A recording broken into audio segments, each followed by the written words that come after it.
Hello guys, আসসালামু আলাইকুম। কেমন আছেন আপনারা? আলহামদুলিল্লাহ, আমিও ভালো আছি। দেশের বাইরে থেকে যে যেখান থেকে দেখছেন সবাইকে জানাচ্ছি প্রাণ ঢালা ভালোবাসা। ভিডিও শুরুতে সবাইকে রিকোয়েস্ট করছি, প্লিজ একটি লাইক করে দিন এবং ভিডিওটি কন্টিনিউ করুন, আশা করি ভালো লাগবে। তো সকালবেলা আপনাদের ভাইয়া যাওয়ার সময় কিন্তু আমাকে বাজার দিয়ে গিয়েছিল। তো আমার অনেক দিন ধরেই শাক খাওয়া হচ্ছে না, যেহেতু রমজান মাস, এরকম একটা শাক খাওয়া হচ্ছে না। তো আপনার ভাইয়াকে বলছে যে আমাকে একটু শাকটা দিয়ে যাও।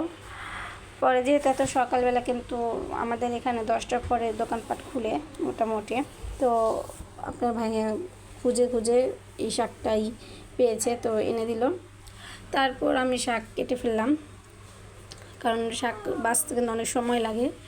তারপর শাক বসিয়ে বেছে নিলাম। তারপর ভাতটাও বসিয়ে দিয়েছি ফাঁকে, যাতে ভাতটাও দ্রুত হয়ে যায় আর আমার রান্না হয়তো খুব তাড়াতাড়ি হয়ে যাবে।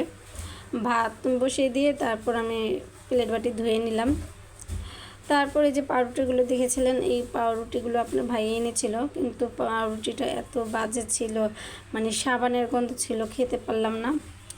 তো ওইটার ভিতরে নাকি চকলেট ছিল, চকলেটগুলো দেখতে কেমন জানি ছিল, খেতেও ইচ্ছে করছিল না, পরে ফেলেই দিয়েছি। যেটা মনে না টানে ওটা তো খেলে পরে আর ভালো লাগবে না, কি পরে হয়তো বদহজম হতে পারে, তাই আর খাইনি।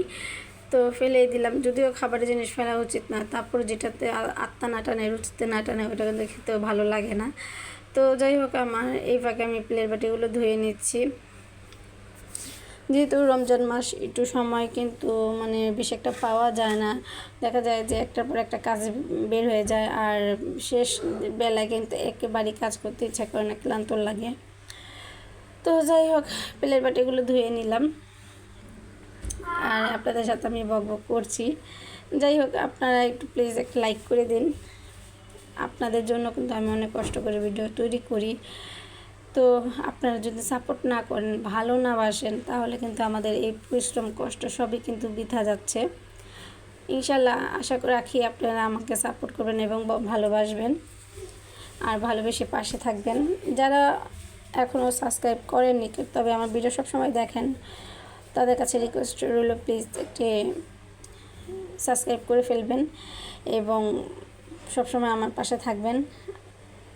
তো এখন আমি সিঙ্কটাও পরিষ্কার করে নিচ্ছি, থালা বাসন ধোয়া হয়ে গিয়েছে, এখন আমি সিঙ্কটা পরিষ্কার করে ফেললাম। সিঙ্কটা পরিষ্কার করে কিন্তু এখন আমি রান্নার যে প্রিপারেশন সেটাই করব। তো আমি শাকটা ধুয়ে নিব, সিঙ্কটা পরিষ্কার হওয়ার পর তারপর আমি শাকগুলো ধুয়ে নিব। শাকে তো অনেক বালি থাকে, দেখা যায় যে ভালো করে না ধুলে কিন্তু বালি বালি থাকবে। তো হাতের কাজগুলো আগে সেরে নিই, তারপর আমি শাকগুলো ধুয়ে নিব। তো আমার সিঙ্ক কিন্তু পরিষ্কার করা হয়ে গিয়েছে।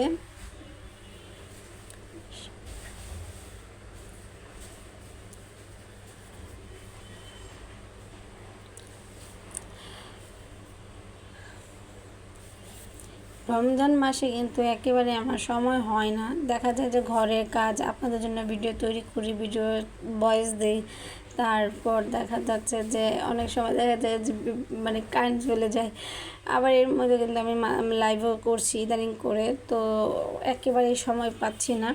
আর কি করার, পরে আমি এই মাছগুলো ভালো করে এখন ধুয়ে নেব, একটু একটু লবণ দিয়ে ভালো করে ধুয়ে নিলে হয় কি, মাছগুলো যে গন্ধ থাকে অনেক সময় ওগুলো কিন্তু কেটে যায়। আর এই যে লবণ দিয়ে আপনি যদি রান্না করেন, লবণ দিয়ে ভালো করে ধুয়ে সাথে সাথে রান্না করেন, তাহলে কিন্তু আপনার মাছটা কিন্তু একেবারেই আবার একবার টাটকা স্বাদের মতো হয়ে যাবে। তো একটা যে ফ্রিজে রাখে, একটা যেমন কয়েকদিনের একটা বাসি হয়ে যায় মাছগুলো, ওই রকম একটা স্বাদ পাওয়া যায় না।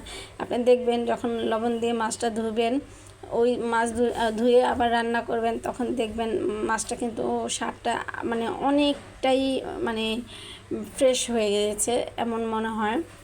তো ট্রাই করে দেখবেন। অনেকে আছে যে মাছ ধুয়ে রেখে দিয়েছি আর লবণ দিয়ে ধুই না, তখন দেখা যায় মাছটা কিন্তু ওই কেমন একটা ভাবসা গন্ধ হয়ে যায়। কিন্তু দেখবেন আপনি যদি একটু লবণ মাখিয়ে রেখে দেন, কিংবা ভালো করে লবণ দিয়ে খেয়েছে ভালো করে ধুয়ে আপনার সাথে সাথে রান্না করেন, দেখবেন মাছটা খেতে স্বাদই কিন্তু অন্যরকম লাগে, খুবই ভালো লাগে। তারপর আপনাদের সাথে কথা বলতে বলতে কিন্তু আমার মাছ ধোয়া হয়ে গিয়েছে। এখন আমি শাকগুলো ধুয়ে নিয়েছি, ওই শাকগুলো এখন চুলায় বসিয়ে দিব। আমার ভাত হয়ে গিয়েছে, তো চুলায় বসিয়ে দিয়ে আমি লবণ, পেঁয়াজ আর কাঁচামরিচ দিয়ে দিলাম শাকে। এখন সিদ্ধ হতে থাকুক, আর আমি এই ফাঁকে মাছগুলো কিন্তু মশলা মেখে নেব। তো লবণ দিয়ে দিলাম, তারপর দিয়ে দিলাম মরিচ গুঁড়ো, হলুদ গুঁড়ো,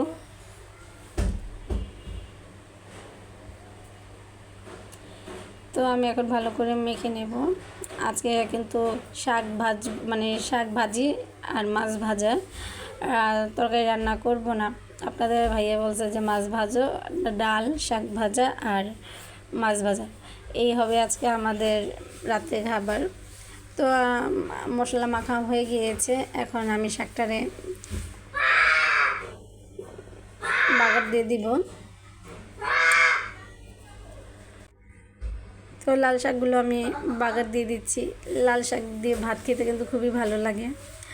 তো আমার শাক বাগার দেওয়া হয়ে গিয়েছে, এখন আমি তেলটা গরম করে নিয়েছি। এখন আমি মাছটি ছেড়ে দিচ্ছি। আর আপনাদের কাছে রিকোয়েস্ট রইল, এখনও যারা লাইক করেনি একটা লাইক দিয়ে দিন। আজকে এতটুকুই। আল্লাহ হাফেজ, আসসালামু আলাইকুম।